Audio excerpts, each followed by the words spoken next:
Hello, my fifth graders. Welcome back to math and welcome back from your vacation. I definitely missed you guys, but I'm glad to be back and doing math.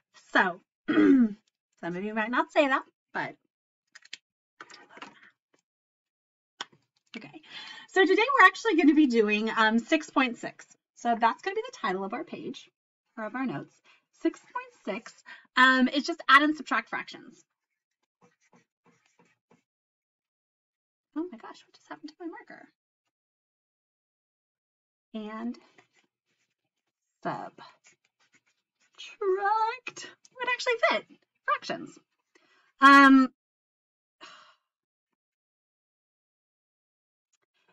Now we've already talked about this a little bit in 6.2 and 6.3 when we did those lessons. But 6.6, add and subtract fractions, it's not easy. Adding and subtract fractions is going to be one of the harder things you do with fractions. When you are multiplying them, the world isn't easy. The world is super easy. But for adding and subtracting, it's a lot of steps and it can be difficult. So if you're struggling with this, know that it just takes time and practice and knowing your multiplication facts. I cannot stress that enough. If you know your multiplication facts, this does become a lot easier. So for those of you who are not doing the extra math, it says extra, it's just the name of the assignment. I would like you all to be doing it, unless you're fast out of it, and then you don't need to do it anymore.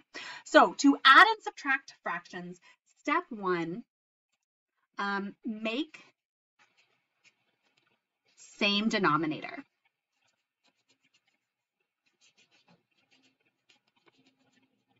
Oh.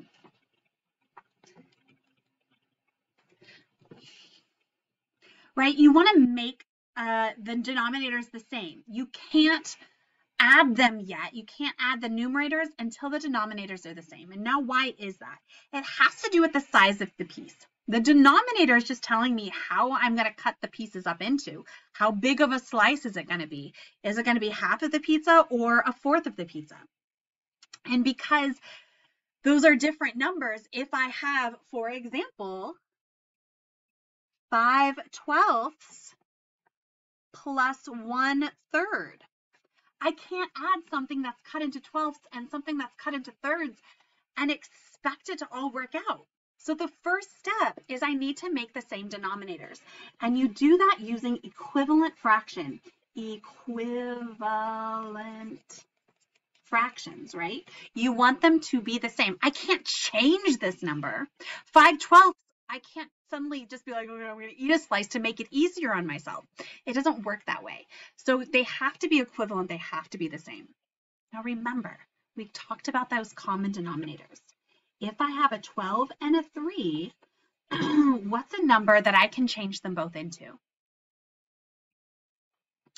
If you said 36, that is correct. I could change them both into 36 because that is a common denominator. However, 12 is going to be my least common denominator. And you want it to be your least common denominator. Because if it's not the least common denominator, you need to get really good at simplifying. So you either are really good at finding a common denominator, the least common, or you get really good at simplifying. Okay, so how did I go from 12 to 12? I multiplied by 1. Whatever I do the bottom, I must do the top. 5 times 1 is 5. 3 times 4 is 12. Whatever I do the bottom, I must do the top. 1 times 4 is 4. Step 1, make same denominators. You do this with equivalent fractions. Okay. Step 2, add or subtract numerator. Now that all of my pieces are cut into the same size pieces, now I can combine them. Okay, so 5 plus 4 is 9. Now, just because I'm adding these doesn't mean that the size of my piece suddenly change. So I never, ever, ever, ever, ever, ever, ever, ever, ever, ever, ever add or subtract the denominator. The denominator stays the same. It's telling me the size of the piece. So now I had 5/12 and 4/12. When I add them, I have 9/12. Step 1, make the denominators the same using equivalent fractions. Step 2, add or subtract the numerators. Step 3, simplify.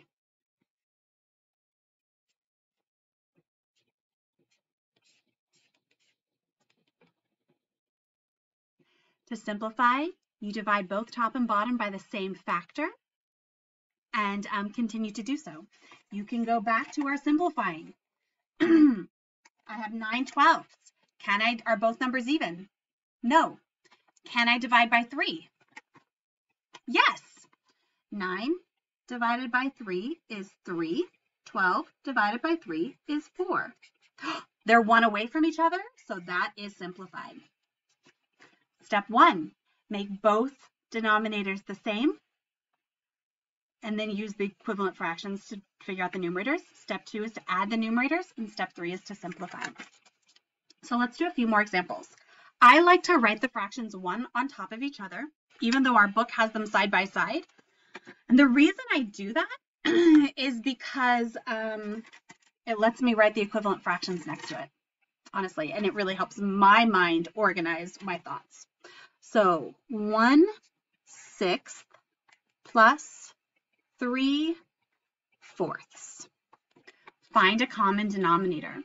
With 4 and 6, I could just multiply them and be like 24, done.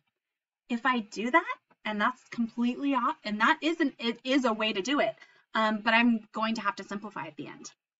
I did it, I had the smallest last time and I still had to simplify, so sometimes it's just the way it is.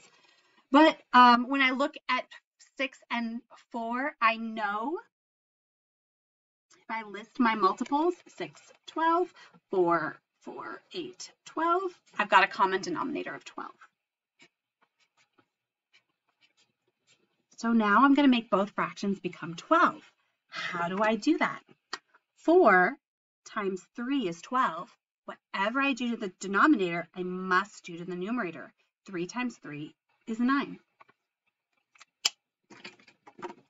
6 times 2 is 12. 1 times 2 is 2. So now I have my equivalent fractions with a common denominator. Step 1, make the denominators the same. Step 2, pay attention to what you're doing. I can't tell you the number of times where I've added instead of subtracted and subtracted instead of added. Now do it. 9, 10, 11. Add the numerators. I get 11. My denominator never, ever, ever, ever, ever, ever, ever, ever adds or subtracts together. Because they are one away from each other, 11, then 12, I know it's simplified, and that's my final answer. Let's do one where we're subtracting. We're going to do, can you see that? Yeah. 7/8 minus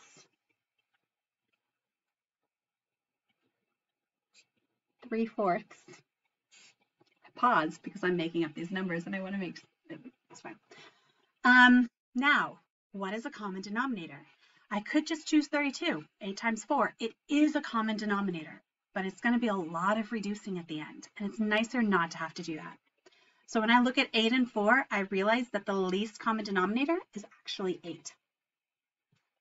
So right next to them, I write 8. How did I go from 8 to 8? Well, 8 times 1 is 8. 7 times 1 is 7. How did I go from 4 to 8? Well, 4 times 2 is 8. 3 times 2 is 6. Step 1 done. They now have a common denominator. Step 2, pay attention to what I'm doing. And it says subtract. So 7 minus 6 is 1. And my denominator never, ever, ever changes. You never add or subtract it.